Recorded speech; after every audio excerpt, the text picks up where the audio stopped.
લદ્દાખથી સુરત સુધીનો 2200 કિલોમીટરનો સફર કરીને 86મી સિનિયર નેશનલ અને ઇન્ટર સ્ટેટ ટેબલ ટેનિસ ચેમ્પિયનશિપમાં ભાગ લેનાર લદ્દાખની ટીમ અન્ય ટીમ કરતાં કંઈક અલગ જ જોવા મળી છે. ઇન્ફ્રાસ્ટ્રક્ચર અને કોચનો અભાવ જેવી અનેક મુસીબતોનો સામનો કરીને સુરત આવેલી ટીમને સુરતી ખાવાનું ભાવી તો ગયું છે, તેની મજા તે માણી પણ રહ્યા છે. પરંતુ અસલી ગુજરાતીઓની જ પરંપરા જેવી લદ્દાખની સંસ્કૃતિથી. ગુજરાતમાં પ્રથમ વખત જ સુરત શહેરમાં 86મી સિનિયર નેશનલ અને international state table tennis championship યોજાઈ છે, જેમાં 800 જેટલા પ્લેયરોએ ભાગ લીધો છે. અત્યારે સૌ કોઈની નજર ગુજરાતની ટીમ પર તો છે જ, પરંતુ તેની સાથે સાથે અન્ય ટીમે પણ આકર્ષણ જમાવ્યું છે, અને આ ટીમ છે લદ્દાખની ટીમ. સુવિધાઓના અભાવ વચ્ચે નેશનલ ટુર્નામેન્ટ સુધી પહોંચનાર આ ટીમ सूरत में તેમનું લદ્દાખી પરંપરા અનુસરતી જોવા મળી રહી છે. जी, मेरा नाम पद्मा संदीन है और हम लद्दाख से आए हैं, जो कि सूरत से 22,000 किलोमीटर दूर पड़ता है। तो यहाँ आके बहुत अच्छा लगा। पहले तो ऐसा अपॉर्चुनिटी कम को मिलता है, तो यहाँ पे बहुत सारे लोगों से मिलने का मौका मिला, तो उससे हम बहुत खुश हैं। और यहाँ पे कल्चर डाइवर्सिटी भी देखने को मिलते हैं, क्योंकि हर स्टेट से यहाँ पे प्लेयर्स आते हैं। और जहाँ तक गुजरात के बारे में, तो यहाँ पे भी बहुत सारे ऐसे फूड होते हैं जो कि हमारे से अलग होते हैं, और यहाँ पे इसका टेस्ट भी अलग होता है।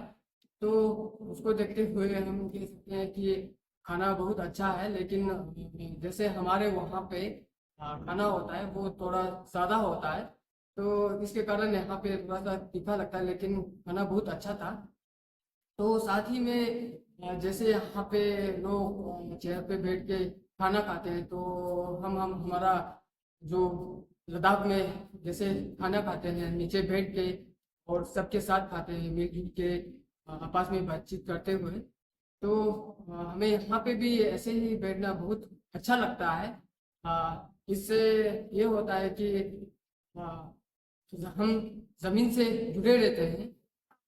આ પરંપરા અનુસરવાને કારણે લદ્દાખની ટેબલ ટેનિસ ટીમ અન્ય ટીમ માટે પ્રેરણાદાયી ઉદાહરણ બની છે. ટુર્નામેન્ટમાં ભાગ લેનાર પ્લેયરો માટે રહેવા જમવા જેવી અનેક સુવિધા અહીં કરવામાં આવી છે. ત્યારે લદ્દાખની ટીમે જમવા માટે ડાઇનિંગ ટેબલનો ઉપયોગ કરવાને બદલે જમીન પર બેસીને જમવાનો વિકલ્પ પસંદ કર્યો છે, અને તેમની આ પસંદગી અને દ્રષ્ટિ એ લદ્દાખની સંસ્કૃતિને લોકો સમક્ષ પ્રદર્શિત કરી છે. ગુજરાતમાં પંગત પરંપરા વર્ષો જૂની છે, તે ધીરે ધીરે વિસરાતી જઈ રહી છે. જોકે આજે પણ ઘણા નાના મોટા પ્રસંગો કે લગ્ન પ્રસંગોમાં પંગત વ્યવસ્થા જોવા મળતી હોય છે.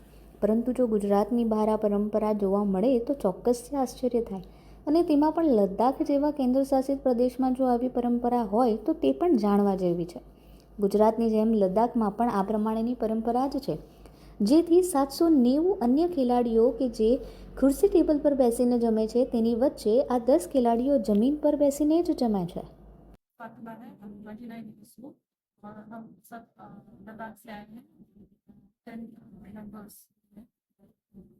मैं बहुत अच्छा लगता है यहाँ पे आके, और थोड़ा सा टेम्परेचर ज़्यादा है। ये विंटर का सीजन में हमने एक्सपेक्ट नहीं किया था इतना गर्मी होगी। ये हमारे लिए इवन वहाँ के समर के सीजन के बराबर है।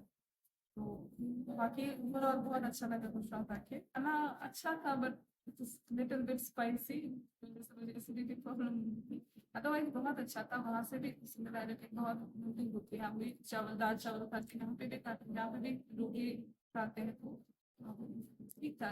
ये हमारा कल्चर है, हम बहुत सालों से ऐसे ही खाते आ रहे हैं। हमने अपने पेरेंट्स से सीखा, उन्होंने ग्रैंड पेरेंट्स, हम ऐसे ही खाते हैं और अच्छा भी लगता है इस तरह से, और कंफर्टेबल ज़्यादा होते हैं नीचे ज़मीन पे बैठ के खाने से।